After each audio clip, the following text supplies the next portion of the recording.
In the past, we covered the history of Melkor and a sizable portion of the First Age, and I mentioned many kingdoms and regions in the video covering the battles of Beleriand.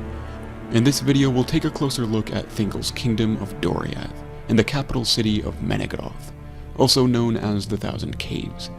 Specifically how the kingdom was formed all the way to its downfall in the infamous Sacking of Menegroth by the Dwarves of Nogrod. During the Great March, where many elves who awoke in Cuiviénen traveled to Valinor, the Noldor would camp in Rhegion and Neldoreth, and these forests would come to form Doriath, alongside other regions including Nan Elmoth, the very forest where Thingol would first encounter Melian the Maia, and the being he would later wed. Elwë, lord of the Teleri, went often through the great woods to seek out Finwë, his friend, in the dwellings of the Noldor, and it chanced on a time that he came alone to the starlit wood of Nan Elmoth, and there suddenly he heard the song of nightingales. Then an enchantment fell on him, and he stood still, and afar off beyond the voices of the Lomelindi he heard the voice of Melian, and it filled all his heart with wonder and desire. He forgot then utterly all his people, and all the purposes of his mind, and following the birds under the shadow of the trees he passed deep into Nan Elmoth, and was lost. But he came at last to a glade open to the stars, and there Melian stood, and out of the darkness he looked at her, and the light of Aman was in her face. The Teleri elves would search for their lord and would not leave Middle-earth for Aman without him. That, and they had become fond of the lands in Beleriand. Over 200 years later, Elwë would return to his people with Melian, and he would form Doriath alongside his wife, and the years of the trees 1152. Despite already being considered fair, he would now be looked upon as though he was of the Maiar, being the tallest of the elves and of men, and his people would now be known as the Grey Elves, the Sindar, those who served King Elu Thingol. Having foreseen that war would soon be upon Beleriand, Melian would advise her husband to ally the kingdom with the Dwarfs of Belegost. And it is these dwarfs that carve out the caves of Menegroth in the years of the trees 1300. The dwarfs are paid by Thingol with the great pearl Nymphelos, which was given to Thingol by Círdan, and the dwarfs treasured it.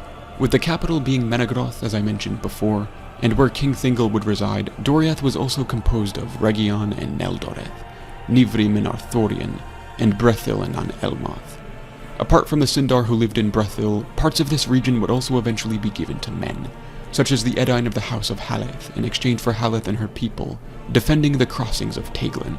The forest of Nan Elmoth would house Eol the Dark Elf, after he gives Anglakel, later known as Gurthang and the sword he forged from a meteorite, to Thingol. After the first battle of Beleriand and in the years of the trees 1497, Melian the Maia would create the Girdle of Melian, a protective enchanted border surrounding most of Doriath, blocking out anyone who wasn't allowed in by the king or queen. Some areas of the realm, such as Brethil and Nan Elmoth, were not covered with this gate. After Melian partially learns of the truth from Galadriel, with her piecing some of the story together herself, Thingol would be enlightened concerning the first kinslaying at Alqualande. This I covered in my second video regarding Morgoth.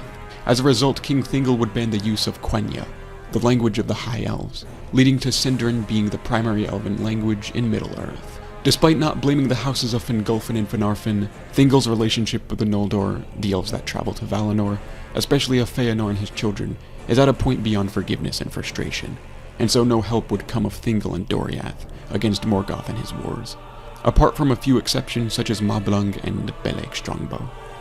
In 464 of the First Age, in midsummer, Beren, son of Barahir, would arrive in Doriath and meet Thingol and Melian's daughter, Luthien Tenuviel. Now, I cover the story of Beren and Luthien in my second Morgoth video detailing the battles of Beleriand, so if you're interested, I'll leave that video in the description of this one, as this is the second time I've brought that video up.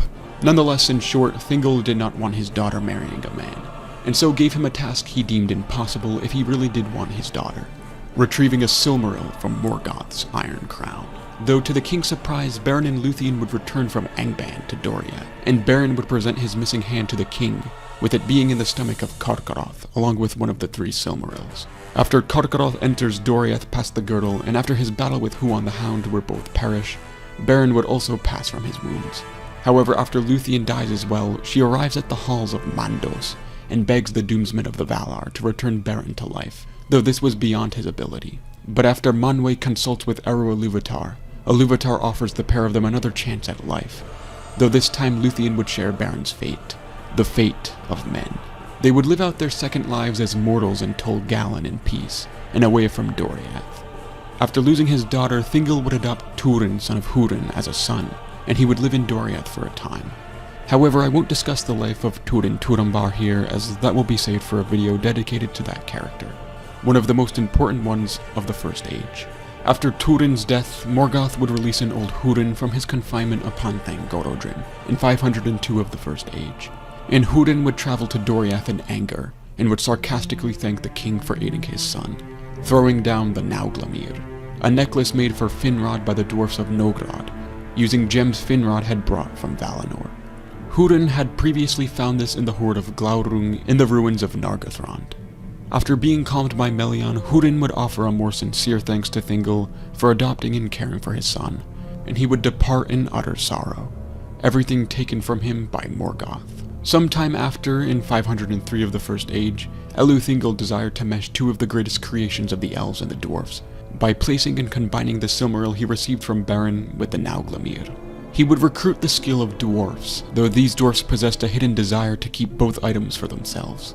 Then the dwarfs looked upon the work of their fathers, and they beheld with wonder the shining jewel of Feanor, and they were filled with a great lust to possess them, and carry them off to their far homes in the mountains.